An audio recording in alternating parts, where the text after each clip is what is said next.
Alright, so Faceplant has a series of snap-ins which can change the dynamics and the sound in a pretty drastic way or a pretty controlled way. There's a lot of things you can do with these dynamics plugins. Some of them can really distort the signal, like obviously Distortion. Fat Rate is a bit different from Distortion, but it accomplishes mostly the same thing. Phase Distortion is kind of like FM. Then we have these dynamics plugins. Bit Crush is it's a kind of distortion. Compression, everyone knows compression, right? OTT. Faceplant doesn't have OTT, but it does have a compressor. Got a transient shaper for those punchy drums and whatever. Transgate, a gate, which is something I'll get to in this video.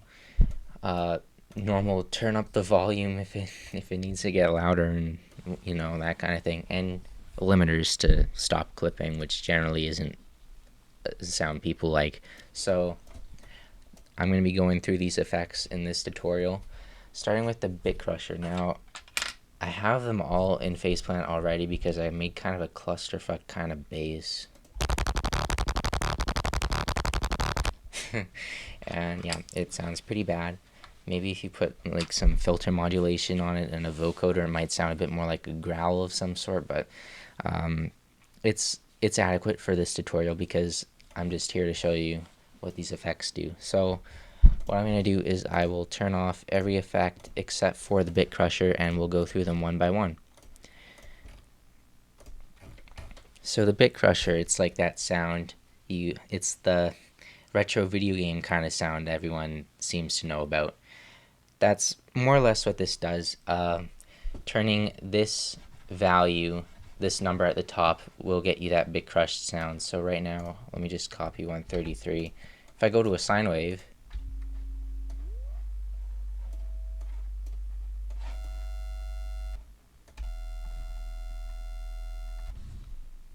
we get that retro video game kind of sound, right? So that's what this does. It controls the downsampling. That's what this is called. Quantization, it adds noise to stop distortion you get. Dithering adds noise to stop distortion you get from quantizing. If you turn down the bits and quantizing is all the way down, if you turn up quantizing, you'll get this really distorted sound. If you turn quantizing down, it's mostly gone, right? So quantize by default is all the way down by default.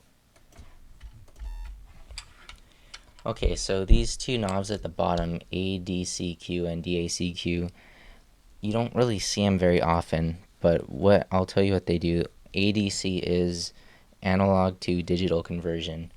Now, obviously, we don't really have a modular setup or anything going into the computer system or whatever for this. It's purely digital, but what this does is it reduces low frequency aliasing.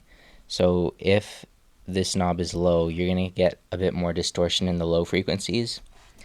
DACQ is digital to analog conversion, and if this knob is low, you'll get that aliasing in the higher frequencies. So these can reduce aliasing, and then obviously mixes adds the affected signal to the sound. Compression, oh boy, I love compression. It is so very awesome, but it's kind of basic. So threshold is the value, it's the level at which the compressor will start to affect the sound. So if you have a low threshold, sound's going to be compressed at a lower level. Ratio is the amount of compression, so have a number like 4:1. If what this is saying is it's going to take 4 decibels to get 1 decibel louder. So basically, if there was no compression, it'd be 1:1. 1 decibel louder equals 1 decibel louder. But under compression, if it's something like 4:1, it would take 4 decibels to get 1 decibel louder, because the compressor is basically cutting the level into quarters, into a quarter, like of what it would be if it wasn't compressed. That's just one example. So a high ratio would be lots of compression. Low ratio would be not a lot of compression. Attack and release are the values it takes for the compression to kick in and stop working. So attack would make more of a transient, and a slower release would make a less loud sound. It would follow the contour of the level less closely, I guess. Makeup gain just makes the sound louder after you compress it. So this mode setting here, basically what this does is it's the sensitivity to transients and whatnot. Man, I should stop playing with pencils when I record. I'm gonna poke my eye out. Holy shit. 3 modes: RMS, peak, and fast. So RMS is the slowest mode. Peak will follow the transients more closely, and fast is almost like wave shaping. It's really fast. It follows the sound really closely to get a really accurate compression, but it doesn't necessarily mean it's going to sound better.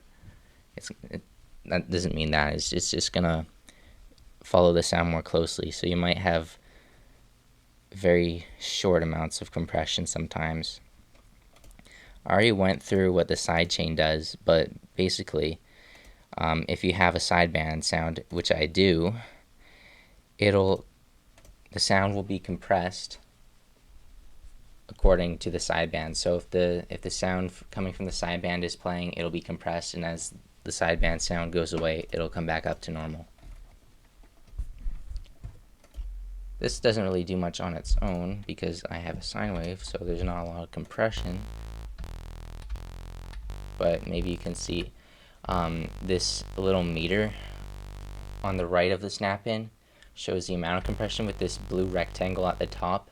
The little blue line near the bottom is the threshold, and the white rectangle is the level of the sound. Alright, distortion. You have 5 types of distortion. Overdrive, saturate, and hard clip are pretty similar. Hard clip, if you look at the distorted sound on a oscilloscope, or I think that's what it's called. Fuck, I get all the kinds of visuals mixed up. Sorry. If you open up Wave Candy and you look at the sound, overdrive will have a smoother top, whereas hard clipping won't. And I should mention that this is basically the same as the distortion module in the generator section. So if we go through overdrive to saturation to hard clipping, you'll notice that hard clipping has the sharpest edges when it distorts. I know that's a really basic way of putting it, but yeah, that's basically what it does. Fold back, really simple explanation. It takes the parts with the highest amplitude and brings them back towards the center. That's basically what it's doing here. Also note, you can go below 0 decibels of gain in this distortion, which is kind of interesting, but basically what that does is just make the sound softer. Sine is kind of interesting. It's a little bit like if you take a sound and you modulate its frequency or FM it by a sine wave. It creates more sine waves in the waveform, basically. Dynamics, if you turn this up, it'll preserve the dynamics of a sound because distortion tends to get rid of dynamics, just makes everything super loud. Bias changes the DC offset. So if it's all the way at 100, the DC offset will be very, very pronounced. And by default, bias is in the middle. Like when it's off, it's in the middle. Spread delays one channel slightly to get the impression of a stereo field or stereo width. And you can mix in the distorted signal with the original signal with the mix knob. Saturator it sounds like saturator because that's basically what it is. It has some extra bells and whistles. So drive controls the amount of saturation. Here, if I just play it, you can hear it changing the saw wave. Obviously, a saw wave has a lot of harmonics right off the bat. Fuzz adds in really high frequency, almost like noise at the topmost frequencies of a sound.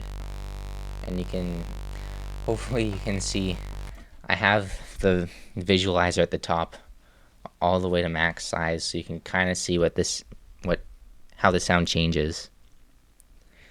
Color adds an emphasis to a certain part of the spectrum, the frequency spectrum, so you can see in really, really small numbers the frequency that gets emphasized. And it's not just that frequency, but around that frequency, that's where the color's added.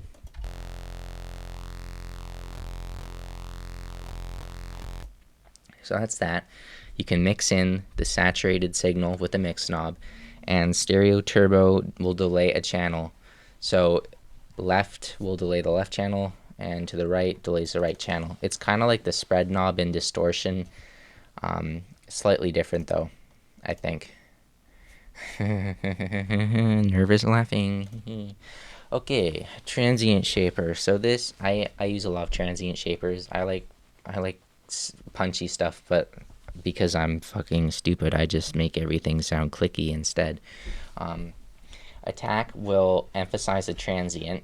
So if I play a note, there's a click at the beginning.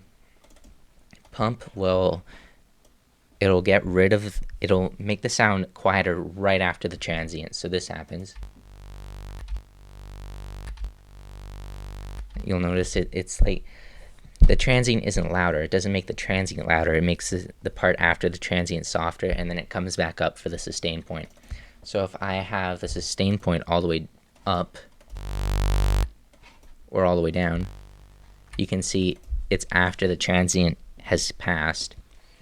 And you can control how fast the transient shaper shapes the sound, shapes the transient with this speed knob. So very fast. Basically nothing, right? It's so clicky. Very clicky. Also helps when you actually have like some attacks, so you can change the sound, because I'm fucking dumb. Very fast, very slow. So when it's very slow, it almost becomes like a sort of decay from the ADSR envelope. Alright, trance gates. Ooh. So this is kind of similar to the gate, but you can basically, what the trance gate is for is you can make rhythmic patterns by turning off the sound rhythmically, I guess. So this is what I got. So you'll see there are 8 different patterns for you by default. No presets for the trance gate, but you can change the rhythm by clicking on these squares that go around the circle. And you can change the amount of steps in the circle. So you'll notice as well that there's a resolution setting, and it's different from this number in the circle. And basically the difference between them is the resolution is how long it takes for one circle to happen, whereas this number, the length of the pattern, I guess, is how many steps are in the pattern, not how long it takes for each step to happen. Mix in the original signal if you don't want that super awesome trancy signal all by itself, and then you have an ADSR attack, decay, sustain, release envelope to control every step, I guess. Alright, now we have our plain old gate, plain old boring gate. So the settings, it kind of looks like the compressor. It's a bit different though. So basically a gate will take a threshold, and any sound below the threshold will be turned down instead of above. So it's a bit different from a compressor. I can't speak, I'm sorry. There's a threshold as usual. Range is how much the sound will be turned down if it's below the threshold. So right now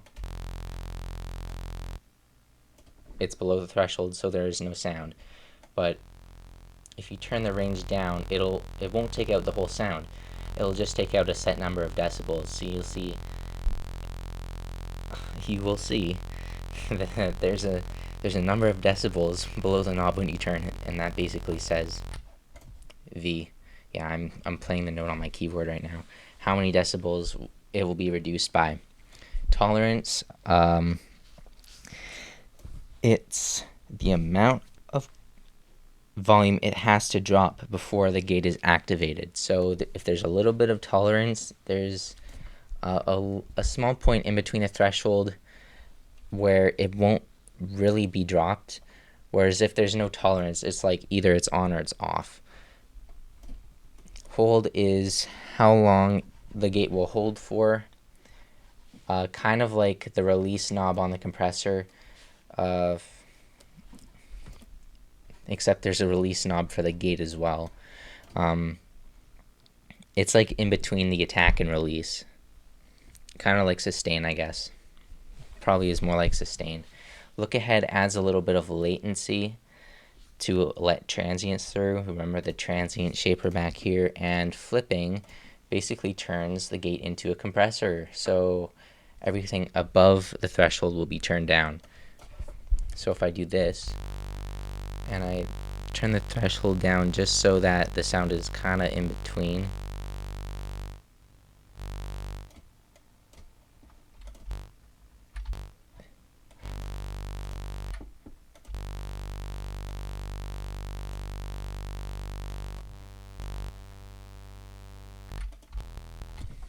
that's just me messing with the gate.